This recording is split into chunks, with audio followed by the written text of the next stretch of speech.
გადაცემა დრო და ადამიანები ინტენსიურად აშუქებს საერთაშორისო ორგანიზაცია ხარისხის ინსპექციისა და უსაფრთხოების საგამოძიებო სამსახურის საქმიანობას. დღეს გვინდა გაგაცნოთ ამ ორგანიზაციის დამფუძნებელი, სამშობლოსა და ტრადიციების მოყვარული, ინოვაციებისთვის მუდამ მზადყოფნაში მყოფი ადამიანი, ბატონი სპარტაკ მუყვანი. ბატონი სპარტაკი განათლებით იურისტია. საზოგადოებისთვის ცნობილია როგორც სამართლიანობისა და უსაფრთხოების შეუდრებელი დამცველი. მისი მოღვაწეობა და საქმიანობა მჭიდროდ უკავშირდება ქვეყნის სტრატეგიულ ინტერესებს, რადგან ბატონი სპარტაკი არის ორგანიზაციის დამფუძნებელი, რომლის მთავარი მისია მაღალი ხარისხის უსაფრთხოების უზრუნველყოფა და სამართლიანობის დამკვიდრებაა ქვეყანაში.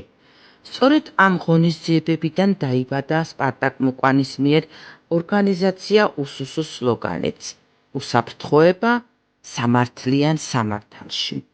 ხარისხის ინსპექცია დღეს ერთ-ერთ მოწინავე ინსტიტუციადაა აღიარებული. იგი მიზნად ისახავს სამომხმარებლო ბაზრის მოწესრიგებას, ადგილობრივი წარმოების ხელშეწყობასა და იმ რისკების მინიმალიზაციას, რაც შესაძლოა როგორც მომხმარებლებს, ასევე მთლიანად საქართველოს მოსახლეობას შეექმნას. 2009 წელს დასაქმებული, სადაც თავიდან მე არ ვიყავი გენერალური დირექტორი, იყო სხვა, სადაც მე დავსახდი როგორც ინსპექტორი, შევისწავლე ძირითადად ორგანიზაციის მიზნები, ამოცანები და ეს ყველაფერი და აქედან გამომდინარე ჩემი კვალიფიკაციის სასამართლოდ 2010 წელს მოვიდომე ორგანიზაციას სრულყოფილად შესწავლა, წავედი ერთ-ერთ ნეიტრალურ ქვეყანაში, შვეიცარიაში, სადაც უფრო მეტად დაწვრილებით გავიგე. იქ ორი უფლებები რახან ძირითადად ადამიანის უფლებების დაცვის კუთხით იყო ეს ორგანიზაცია შექმნილი, აქედან გამომდინარე იქ შევისწავლე ყველა ის ადამიანის უფლების დაცვის კუთხით, როგორ მუშაობდნენ, როგორ იყო დაცული ბიზნეს სუბიექტების უფლებები თუ მომხმარების უფლებები. შემდეგ 2019 წლამდე გავჩერდი შვეიცარიაში, სადაც ყველანაირად დავხვეწე ეს ყველაფერი, შევისწავლე იქ, კვალიფიკაცია ავიმაღლე. 2019 წლიდან უკვე ახლად ჩამოვედი საქართველოში და ახლად განახორციელე ორგანიზაციის მიზნების დღესდღეობით საქართველოში ჩამოვიტანა და განახორციელე ახლად. ყველანაირი იუსტიციის სამინისტროდან დაწყებული ყველა და იუსტიციის სახელმწიფო დამთავრებული შევიტანე ეს წესდება. ავიღე უფლებამოვალეობები, დელეგირების უფლებით მუშაობთ საქართველოში 2019 წლიდან უკვე განახილებული წესდებით და დღესდღეობით ვახცებთ იმ საქართველოს მოქმედი კანონმდებლობის შესაბამისად იმ უფლებების დაცვას, რა უფლებებით საქართველოში როგორც სახელმწიფო იცავს ადამიანის უფლებებს, ისე ჩვენი მხრიდანაც იყოს როგორც მომხმარებლის, ასევე მეწარმეების და ბიზნეს სუბიექტების უფლებების დაცვა. ჩვენ ძირითადი მიზანი რა არის? საქართველოს სამომხმარებლო ბაზის მოწესრიგება, აქედან გამომდინარე ის იმ ბიზნეს სუბიექტების, იმ მომხმარების უფლების დაცვის კუთხით მისვლა მათი კვალიფიკაციის ამაღლება, რა თქმა უნდა, პირველ რიგში, საზოგადოებრივი კონტროლის კუთხით ბიზნეს ოპერატორებთან, სუბიექტებთან იმ კანონების გაცნობა, რაც სავალდებულოა საქართველოში, რაც სავალდებულოა და დღესდღეობით რაც მოთხოვნადია და ყველანაირი ხელშეწყობა ბიზნეს ოპერატორების. რა არის პირველ რიგში მოთხოვნადი საქართველოში? რომ დაცული იყოს ადამიანის უფლებები, რომ დაცული იყოს მომხმარების უფლებები, რომ საქართველოში მიღწეული იყოს ჩხილებში აღონილოთ იმ სახელმწიფოს მოთხოვნების გაუმჯობესება, რა მოთხოვნების, რა კანონების გამოდის, რომ ბიზნეს ოპერატორმა სწორად გაიგოს. მოგეხსენებათ ახლა ყველას, რომ კანონი როცა გამოდის ორაზროვნად არის, ძირითადად იმიტომ ყავს იურისტები, რომ მეც იურისტი ვარ პროფესიით, მაგრამ იურიდიული კუთხით სხვანაირად გლეხი ადამიანი რო წაიკითხავს, შეიძლება სხვანაირად იხდეს იმ კანონის გამოცემას და ამიტომ ჩვენ ვხსნით იურიდიულად რას მოიცავს. კანონი გამოდის როგორც სხვადასხვა ობიექტები ყავს საქართველოში, ხო, არის სასტუმროები, რესტორნები და ასე შემდეგ. აქედან იურისტი გაშიფრავს იმ კანონს, ვის ეკუთვნის ეს კანონი. იქნებ სასტუმროს საერთოდ ეკუთვნის და გონია რომ მას ეკუთვნის და ყველა იმ ასწორებს საგადასახადოსთან იქნება. ყველაფერს იურისტი ქალბატონი ნინო იქნება ჩვენი მხრიდან, ქალბატონი ნანა იქნება თუ რამდენიმე იურისტია დასაქმებული, რომელიც ამ ყველაფერს გაშიფრავს ფრჩხილებში გლეხურ ენაზე, აუხსეს რომ აი ამ ბიზნეს ოპერატორს ეს ეკუთვნის, ამ ბიზნეს ოპერატორს ის ეკუთვნის. ჩვენი ძირითადი მიზნები რა არის? რომ საქართველოში ყველამ შეასრულოს ის სავალდებულო კანონები, ყველა ბიზნესს და რა სავალდებულო კანონების სამომავლოდ იმიტომ უშვებს თავრობა ამ კანონებს, სამომავლოდ მომხმარების უფლებები დაცული იყოს. იგივე მიზნებია ჩვენთვისაც, რომ მომხმარების უფლებები დაცული რო იყოს, ის სავალდებულო კანონები შესრულებული უნდა იყოს. ამ სავალდებულო კანონების შესრულებაში ხელშეწყობა ჩვენი ორგანიზაციის მხრიდან.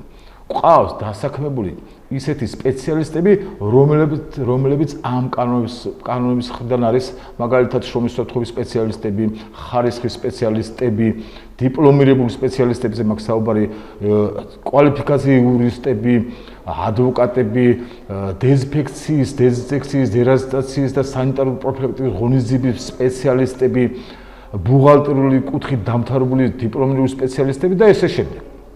რაც დღესდღეობით ჭირდება ყველა იმ ოპერატორს, რაც კანონი ავალდებულებს.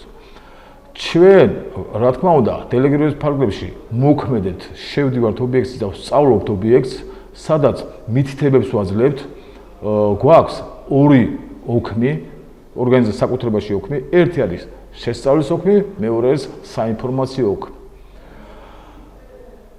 მეწარმე სუბიექტებს საინფორმაციო ოქმი მოიცავს იმ კუთხეს, რომ ინფორმაციას ვაწვდით მეწარმეებს, რა ინფორმაცია უნდა მიიღონ მან სწორად, რა ვალდებულებები აქვს შესრულებული, სად როგორ უნდა იყოს გაკეთებული, რომ მომხმარების უფლები დაცული იყოს, როდის უნდა ჩატარდეს დეზინფექცია, დეზინსექცია, რატო უნდა ყავდეს შრომის უსაფრთხოების სპეციალისტი და ასე შემდეგ. ხარისხის მენეჯერი კუთხით რატო უნდა იყოს, ჰასპი რატო უნდა იყოს დანერგული განსაკუთრებულ ობიექტებზე, მსხვილ ობიექტებზე რატო უნდა იყოს ჰასპი, მაგალითად ავიღოთ სადაც იკვლება ხორცი, ან ქარხნები, რატო უნდა იყოს ჰასპი დანერგული, იმიტომ რომ პროდუქცია მომხმარებელთან უნდა მივიდეს სწორად და მომხმარებელი უნდა იყოს ამ კუთხით დაცული. შემდგომ რას ვაკეთებთ? შემდგომ იურიდიული კუთხით, რა თქმა უნდა ეს ყველაფერი უფასოა. მაგრამ უფასო არ არის ყველას, უფასო არის იმ კონკრეტულ ობიექტებზე, რომლებიც გაეცნობიან ჩვენ ორგანიზაციის მიზნებს და პარტნიორები ხდებიან ორგანიზაციის, რომელი კუთხით ხელშეუწყობენ იმ განვითარებას, საქართველოში იმ განვითარებას, რომ მომხმარების უფლებები დაცული იყოს და თვითონ ბიზნეს ოპერატორის უფლებები დაცული იყოს. არის მეორე ოქმები, სადაც შესწავლის ოქმს ეძახიან, შესწავლის ოქმი რას მოიცავს? შევისწავლეთ, აღმოჩნდა კრიტიკული რაღაცა წერტილები ან კრიტიკული ზღვარი იმისო შესაძლებელია აქ ვერ გამოსწორდეს ობიექტი, ამ შემთხვევაში რა თქმა უნდა სახელმწიფოს ყავს მაკონტროლებელი ორგანოები, სადაც ამ მაკონტროლებელი ორგანოებთან ერთად შესაძლებელია გამოსწორდეს, შესაძლებელია დაჯარიმდეს, შესაძლებელია სახელმწიფოს მხრიდან იყოს დახურული, გააჩნია თუ სერიოზულად არის მომხმარების უფლება იწამლება ადამიანი, რა თქმა უნდა სასამართლოსაც შეიძლება სასამართლოც იყოს ამ ობიექტზე, მაგრამ პირველ რიგში ვცდილობთ რომ გამოასწოროს ობიექტი. მე ახლა რა მიმაჩნია? პირველ რიგში მიმაჩნია რომ ბიზნესს რო იწყებს ადამიანი, ის ყოველთვის უნდა იცადოს რომ სწორი კონკურენცია გაწევს ბაზარზე. მე წესდებით განათვალისწინებით არა მარტო ვიცავთ მომხმარების უფლებებს და არა მარტო მეწარმის უფლებებს და ბიზნეს ოპერატორებს, არამედ პატიმრების უფლებებს ვიცავთ უცხო ქვეყნის მოქალაქეების უფლებებს, ვიცავთ უბოლბავთა უფლებებს და ასე შემდეგ. ბევრი უფლებებია გაწერილი, მაგრამ ამიტომაც ძირითადი მიმართულება სამომხმარო ბაზის მოწესრიგებაა დღესდღეობით. მივყვებით ამ კუთხით, ახლა ცხოველთა უფლებებს ვიცავთ. და მივყვებით ამ კუთხეზე სამომხმარო ბაზარი მოწესრიგეს საქართველოში, რა თქმა უნდა, ჩართულია ამ ყველაფერში სახელმწიფო ორგანოები, ჩართულია სხვადასხვა სტრუქტურები, რომლებიც ხელს გვიწყობენ ამ ყველაფერს სწორი მიმართულებით შესრულონ მან კანონი. დღესდღეობით მოგახსენებათ, რომ ბევრი საზღვარგარეთიდან ჩამოსული ქვეყნებიდან ახსნიან ობიექტებს, ცდილობენ აქ ბიზნესში ხელი მოიჭირონ და მათ არიციან აქაური კანონი. ამ კანონებსაც ყავს უცხო სპეციალისტები, შემდეგ მოგახსენებათ, გაიცნობთ, რომ სხვადასხვა ქვეყნის წარმომადგენლები ყავს დასაქმებულები. ჩემი აზრით, საქართველოს აქ იმხელა პრიორიტეტი იყოს, როგორც შეიცარია ნეიტრალური ქვეყანა, ჩვენც ვიყოთ ნეიტრალური ქვეყანა, ჩვენც მინდა ის რაც ჩემი ხედვით დავინახე შვეიცარიაში სწორი მიმართულება, ჩვენთანაც იყოს ეს სწორი მიმართულება, ჩვენთანაც იყოს ეს ნეიტრალური ქვეყანაში რაც ხდება მეტად უფლებები დაცული, მე ვხედავ, რომ ჩვენი სახელმწიფო ამას ცდილობს და აქედან გამომდინარე ჩვენ დელეგირების ფარგლებში ჩვენც ამ კუთხეს მივყვებით, რომ ჩვენ საქართველოში იყოს ეს ყველაფერი დაცული და ადამიანის უფლებები პირველ დონეზე იდგეს ადამიანის უფლებები.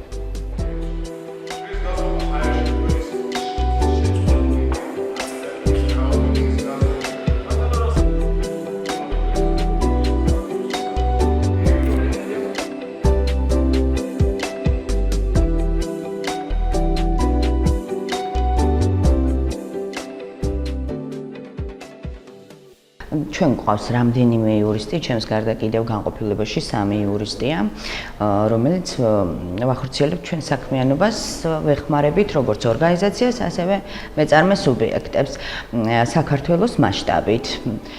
თვითონ ორგანიზაცია გამოსცემს არაერთი სახის საინფორმაციო ოფმს, აქტებს, იწერება ბრძანებები, თითოეული ჯგუფი არსებული ორგანიზაციაში, თითოეულ ობიექტზე გადის ინდივიდუალური ბრძანების საფუძველზე, კონკრეტულად იმ ობიექტზე რა სამუშაოები უნდა იქნეს შესრულებული. ასევე გვაქვს გაცნობითი ხასიათის დოკუმენტები, მასალები, რომ გავაცნოთ მეწარმეებს თუ რა ევალებათ და თვითონ რა უნდა მოაწესრიგონ. ჩვენი ორგანიზაცია მეტად მნიშვნელოვან საკითხებს აგვარებს როგორც სამეწარმეო საქმიანობაში, ასევე იურიდიული მხარე მოიცავს ჩვენი ორგანიზაციის იმასაც, რომ მეწარმეს, რომელიც CES-ის მიერ ან ნებისმიერი სხვა სამსახურის მიერ დაჯარიმებული იქნება, ჩვენ ამ ჯარიმებს ვეხმარებით დოკუმენტების მოწესრიგებაში, სარჩელების შედგენაში, სასამართლოში გამოვდივართ და ვიცავთ მათ უფლებებს და ვცდილობთ ყოველ შემთხვევაში მოუხსნათ დადებული ჯარიმები და გამოგდის ღმერთის წყალობით ისე რომ ასევე მომხმარებლების კუთხითაც ორიენტირებულები ვართ იმაზე რომ მიირთვან ხარისხიანი საკვები და ჯანსაღი მდგომარეობა შეინარჩუნონ, მოგეხსენებათ ტოქსიკურია 100%-დან 80% საკვებისა. ჩვენ კი ვცდილობთ რომ მეწარმეს გამოვასწორებინოთ, თუნდაც ის მომენტი რომ არ გაუფუჭდეს პროდუქტი და მიიტანოს მომხმარებლამდე საღი და ჯანსაღ მდგომარეობაში.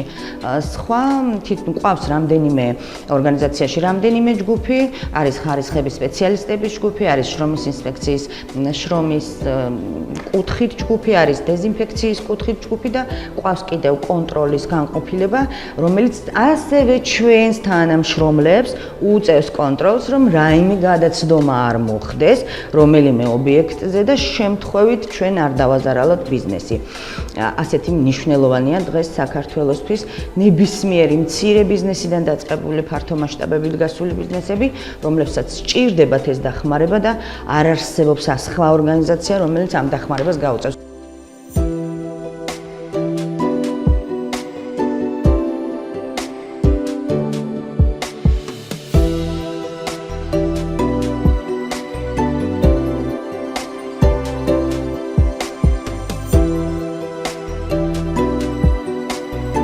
ხარისხის ინსპექციას ყავს ძალიან ბევრი პარტნიორი ობიექტი, რომელთანაც ხდება ასე ვთქვათ ჰასპის დანერგვა, შრომის უსაფრთხოების კუთხით დოკუმენტაციის მოწესრიგება, სანიტარო-პროფილაქტიკური ღონისძიებები, იურისტი იქნება თუ ადვოკატი დახმარება, უბრალოდ კონსულტაცია, რომელიც მაგალითად დღევანდელობაში სამომხმარებლო ბაზრის მოწესრიგების მიზნით ხარისხის ინსპექციას უჭირავს პირველი ადგილი და რატომ მაგიხსნით? ჩვენთან უბრალოდ შეიძლება ადამიანი მოვიდეს და დახმარება გთხოვოს და ზუსტად იცოდეს, რომ ჩვენ იმ დახმარებას გავუწევთ, თუნდაც უსასყიდლოდ. ადამიანებს ყოველთვის არ შეუძლიათ გადაიხადონ თანხა იმაში, რაც იმ მომენტში მათ სიცოცხლეს გადაარჩენს. თუნდაც ერთი რჩევა, ხო? ანუ ხარისხის ინსპექცია შეიქმნა იმისთვის, რომ ჩვენ ვიდგეთ ბიზნესის და ადამიანების გვერდით.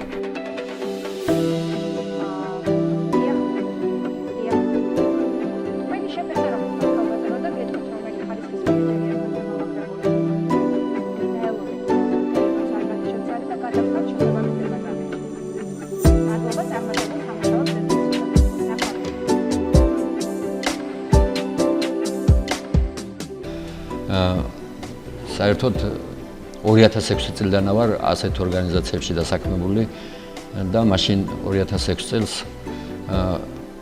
იმიტომ გამორჩა სამომხმარებლო ბაზრის მოწესრიგების კუთხე წინა პლანზე იმიტომ გადმოიწია, რომ მოხდა სახელმწიფოს მიერ სანებით სადგურის დაუქმება, აგრეთვე ხარისხის სამინისტროს დაუქმება და პრაქტიკულად ერთი ოთახებიღა დარჩა სახელმწიფოში, რომელიც ამ ყველაფერს აკონტროლებდა.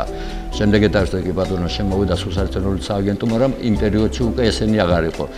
მაგრამ არსებობდა საქართველოს კანონი მომხმარებელთა უფლებების დაცვის შესახებ, რომელიც გაეროს რეზოლუციის თანახმად 1985 წლის 14 მაისის შედგა მომხმარებელთა უფლებების დაცვის შესახებ კანონი და 1996 წლიდან საქართველოს შემოვიდა უკვე მომხმარებელთა უფლებების დაცვის შესახებ საქართველოს კანონი, რომელიც შემდეგში დაუქმდა 2012 წელს და შემოვიდა უკვე სურსათის და პროდუქციის კოდექსის კანონი. მაგ დროს უკვე საზოგადოებრივი კუთხე კონტროლი უკვე ძალიან მოთხოვნადი იყო. 2006 წელს პრაქტიკულად თითქმის აღარ კონტროლდებოდა სამხარეო ბაზარზე ხარისხიანობა, არც ფასები, არც მონოპოლია როგორ მიდიოდა ფასებთან დაკავშირებით, ყველა მიცით ისეთი პერიოდი იყო გადატანილი. მერდამერე რა თქმა უნდა სახელმწიფო თავისი ისინი კანონები ნელ-ნელა შემოიტანა და დღესდღეობით უკვე მოხდა ასეთი ორგანიზაციას აუცილებლობა ასეთი ორგანიზაციებისა საქართველოში, რადგან საჭიროა რომ მომხმარებლები აუცილებლად მიაღწიოს ხარისხიანმა პროდუქციამ, აუცილებლად უნდა იყოს მომსახურე პერსონალის უფლებები დაცული, როცა მომსახურე პერსონალი დაცულია თავისი უფლებებით და ვაჭრობის წესებია დაცული ნებისმიერ ობიექტში, აქედან გამომდინარე მომხმარებლის უფლებები უკვე თავისთავად დაცულია და მთელი ჩვენი ყურადღებაც მიდის რომ ვაჭრობის წესები იყოს სწორად დაცული ნებისმიერ ობიექტში, ნებისმიერ სავაჭრო ობიექტში, თუნდაც ბაზრებში და ბაზრობებზე. ორგანიზაცია ყველა კუთხით ცდილობს რომ თითოეულ მათგანს ის ახალ შემოსული კანონები შრომის უსაფრთხოების შესახებ თუ ხასპის დანერგვის შესახებ გააცნოს თითოეულ მეწარმეს და თითოეულ ბიზნეს ოპერატორს. საბოლოო ჯამში აუცილებელია რომ ჩვენმა არა მხოლოდ ჩვენ მომავალში ჩვენმა შვილებმა რომ მიიღონ ხარისხიანი პროდუქცია და ხარისხიანობა იქნეს დაცული. ხოლო აი რომ მიდის რომ დაჯარიმება გავიგეთ რომ როცა დაარგოს აუცილებელია რომ დაჯარიმდეს. მაგრამ დაჯარიმება ჟობია რომ მეწარმემ გამოასწოროს და ვაჭრობის წესები ისე დაიცვას, როგორც ეს შეეფერება მეწარმის უფლებების კუთხეს. თუ მეწარმე უფლებებს სწორად დაიცავს თავისივე უფლებებს ვაჭრობის წესების კუთხით, მომხმარების უფლებებსაც დაიცავს. მეწარმე ამავე დროს არის ის ერთ ობიექტზე მეწარმე. ხოლო იქ ობიექტიდან გამოვა თუ არა და გაივლის თუ არა სხვაგან, რომ სხვა პროდუქცია შეიძინოს და პროდუქტები შეიძინოს, იქ მომხმარებელი ხდება ისე. აქედან ზოგადი კუთხე რომ მე მეწარმე ვარ და მეწარმე რო გითხრას რომ მე მეწარმე ვარ, არ არის ის მხოლოდ მეწარმე, ის სხვაგან უკვე მომხმარებელია სხვა ობიექტზე. მას უამრავი რამე სჭირდება სახლისთვის თუ შვილებისთვის და აქედან გამომდინარე ის მომხმარებლის უფლებების დაცვაში თუ დაგვეხმარებიან თვითონ მეწარმეები ძალიან კარგი იქნება. თვითონ არის მომხმარებელი მომდევნო ეტაპზე სადაც არ უნდა გავიდეს თავის საწარმოდან. და თვითონ როცა უკვე მეწარმეა და სწორად დაიცავს პერსონალის უფლებებს თუ სამუშაო უფლებებს, შრომის უსაფრთხოების კუთხით თუ ხარისხიანობის კუთხით, ეს იქნება ძალიან უდიდესი მიღწევა საქართველოსთვისაც და ჩვენი ორგანიზაციისთვისაც, რა თქმა უნდა. ორგანიზაცია უსს-ში დასაქმებულთა შორის არიან შრომის უსაფრთხოების დიპლომირებული სპეციალისტები, ხარისხის მენეჯერები, სანიტარო-პროფილაქტიკური ღონისძიებების სპეციალისტები, იურისტები, ადვოკატები, ბუღალტრები, პერსონალური მონაცემების დაცვის ოფიცერი, ჰასპის სპეციალისტები და ასევე აუდიტის თანამშრომლები. ორგანიზაციის მისიაა დავეხმაროთ ბიზნესს, რათა იგი გახდეს მეტად გამჭვირვალე, მოწესრიგებული, უსაფრთხო, ხარისხიანი და წარმატებული.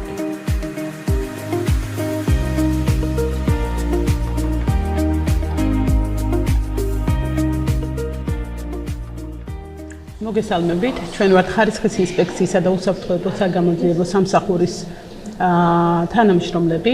ამ ეტაპისთვის წავდგებით მე, ქალბატონი სოფიო მუკვანი და თეა ბაიდოშვილი. ჩვენ მუშაობთ ხარისხის კუთხით ორგანიზაციის მიზნებია სამომხმარებლო ბაზრის მოწესრიგება და რა თქმა უნდა ვეხმარებით მეწარმეებს სხვადასხვა პრობლემებს, პარტნიორ მეწარმეებს, რა თქმა უნდა, სხვადასხვა პრობლემების აღბოთვაში, როგორიც ან ჰასპის დანერგვა არ არის ერთჯერადი, ამას სჭირდება მართვა, რა თქმა უნდა, და ჩვენი გუნდი მთლიანად ყოველთვიურად სტუმრობს ჩვენს პარტნიორ ორგანიზაციებს და ეხმარებიან, რაც არის გასაკეთებელი, ეს არის წყლის ანალიზი, ლაბორატორიული დასკვნა თუ ასე შემდეგ, ყველაფერში ვუწყობთ ხელს, რომ ნელ-ნელა აღმოიფხვრას თუ რამე პრობლემაა, რა თქმა უნდა, ობიექტზე. ყოველთვიურად ტარდება ჩვენს მიერ ვიზიტი, რა თქმა უნდა, ვცდილობთ, რომ მეწარმეები იყვნენ ჩვენთან მეგობრული განწყობით, არა გვაქვს მიზანი ის, რომ დავაჯარიმოთ ან რაღაცა შევაშინოთ პირიქით. ყოველთვის, როდესაც შევდივართ ობიექტზე, ვნერგავთ იმ სიტუაციას, რომ ვიყოთ მეგობრულები, დავეხმაროთ, აღმოფხვან თუ რამე პრობლემაა და გავაკეთებინოთ, რაც არის კანონმდებლობით გათვალისწინებული და ასე შემდეგ. ანუ სოფიომ როგორც აღნიშნა, ზოგადად ისაუბრა, რასაც ჩვენ ვაკეთებთ და მეგეთყვით კონკრეტულად, ანუ ჩვენ რითი ვართ ხარისხის კუთხით დაკავებული. ობიექტზე რო შევდივართ, მოკლედ პირველ რიგში ინფრასტრუქტურას ვამოწმებთ, როგორ არის ობიექტზე ინფრასტრუქტურა, რა დარღვევებია, ამაზე ყველაფერზე ვუთითებთ, რა თქმა უნდა, რო შეასრულონ და გამოასწორონ, ეს რა თქმა უნდა, ამას მეგობრული ხასიათი აქვს. ჩვენი მხრიდან. შემდეგ უკვე გადავდივართ უშუალოდ სამზარეულოში, რა ხდება სამზარეულოში, როგორ არის იქ ტექნიკა აქვთ თუ რა აქვთ განლაგებული, ამას ყველაფერს ვამოწმებთ, ვცდილობთ რომ მითითებები მივცეთ, რომ როგორც კანონთან იყვნენ პირნათლები, ესევე მომხმარებელთან.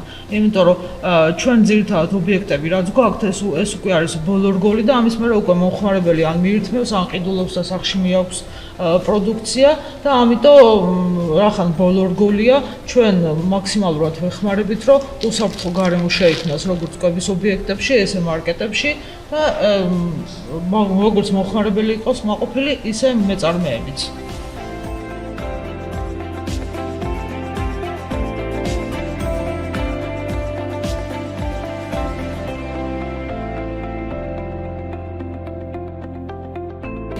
მე გახლავართ გენაცვალების სერგო თათიაშვილი. ამ ორგანიზაციაში ვხებმწყალობ დეზინფექციის სამსახურს. როგორც ჩვენი ორგანიზაცია კეთილსინდისის ერთმსახურება, ხარისხის შრომის საფრთხეობას, ასევე დეზინფექციასაც ნორმალურად სერტიფიცირებული წამლებით მემსახურებით ხალხს. ეს აუცილებელი მთავარი ღერძია ორგანიზაციებისთვის. ჩვენი მოვალეობა დეზინფექცია, დეზინსექცია, დერატიზაცია შევასრულოთ პირნათლად. რაც ნიშნავს ახლა ეს.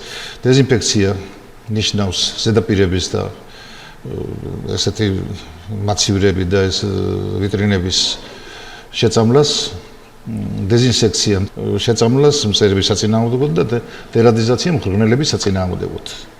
აი ეს არის ჩვენი მოვალეობა. ეს არის ანოტაციები, რომელიც წამლებითაც ჩვენ ზღონლობთ, რომ ნამდვილად სერტიფიცირებული წამლებია და უსაფრთხოა მომხმარებლისთვის და მოქმედებს იმ განიშნულ მიზანზე, რაც ავალია.